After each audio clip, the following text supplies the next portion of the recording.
Arjun, let's talk about the Kashmir Great Lakes trek today. I mean, this trek is something that the whole world has heard of, and when it comes to trekking in Kashmir, it seems like do the Kashmir Great Lakes trek. So what is so great about this trek?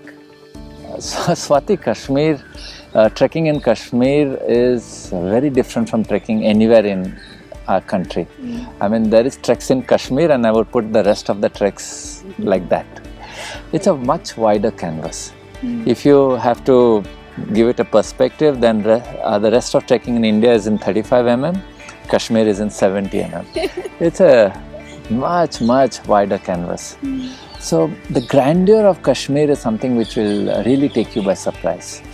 The grasslands, the meadows, of course the lakes. I mean, you don't get to see alpine lakes in our country first of all, and then when you get such alpine lakes, such beautiful alpine lakes with surrounded by tall mountains, grassy glades around it, it's a sight to be seen, and there's a lake to be seen almost every day of the trek. So when you keep going, you get one lake after another.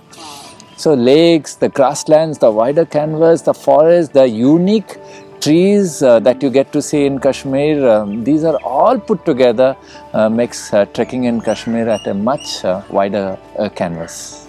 I've seen the picture of Vishant sir and Kishan sir especially from Upar, and that looks amazing. So I'm guessing the whole trek is like that. Yes, it is. In fact, Vishnu sir and Kishan sir lakes are which a lot of people know about, but look out for lakes like Gatsar, look out for Gangabal, look out for Nandkol. They are, I won't reveal the whole plot, but yeah, they are lakes to look for. So Arjun, I'm going to ask you a bit of a different question. Now Kashmir is very beautiful, like you said, but what should trekkers be wary of when they're going on the Kashmir Great Lakes trek? See, because it is very grassy and meadowy and with lakes, a lot of people underestimate the difficulty of the trek. And that's not very wise. Trekking in Kashmir, especially the Kashmir Great Lakes, you are going to have long distances.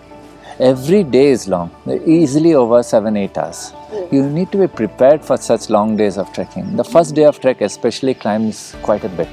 Right from our base camp at the start of the trek at Shitkadi to Nichnai, it's quite a climb, and a lot of trekkers get winded during the first days of trek. So you need to prepare well for this trek. You cannot ever underestimate it, and if you have not prepared yourself, you will struggle on this trek. Arjun, I have a very honest and slightly serious question to ask you. When it comes to Kashmir, there's always this cloud of uncertainty around it, whether it's safe to go there, is Srinagar okay to be in? So what is your take on this? How do we manage that? Swati, Kashmir is strife-torn. It's an accepted fact. There is always a curfew, a ban, some stone pelting, militant attacks. This is something which you hear almost every other day.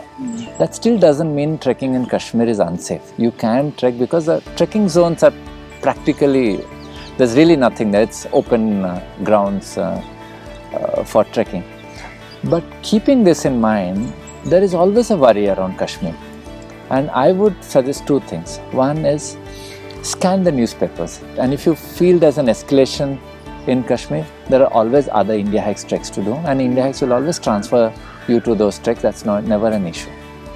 And they're almost always running on the same days as your Kashmir trek, so there's really nothing much to worry about that. Then always keep a buffer day. So if your trek ends on, say, that 19th, don't have a flight out of Kashmir on the 20th. Have it on the 21st.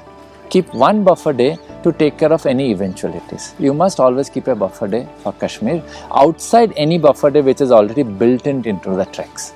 Okay, and it's okay to stay in Srinagar? Yeah, it's perfectly okay. Stay around the Dal Lake area. There are a lot of hotels and lodges and houseboats. It's an experience actually to stay in a houseboat, and they're very welcoming to have people now, as it is, the tourism is a bit of a low, so they're all the more interested in having our trekkers coming there and staying with them. So keeping the safety aspect aside, I think what you're trying to say is Kashmir is one of the most beautiful treks in India, right? I would say Kashmir is the prettiest trek to do in India. It's just not the most beautiful. In our 20 treks that we have, trekking in Kashmir is the prettiest experience you'll ever have. Well, guys, that is the Kashmir Great Lakes trek for you. You've heard from Arjun. He says it's the prettiest trek in India. So if you want information about more treks in India, especially Himalayan treks, then make sure you hit subscribe. Thank you.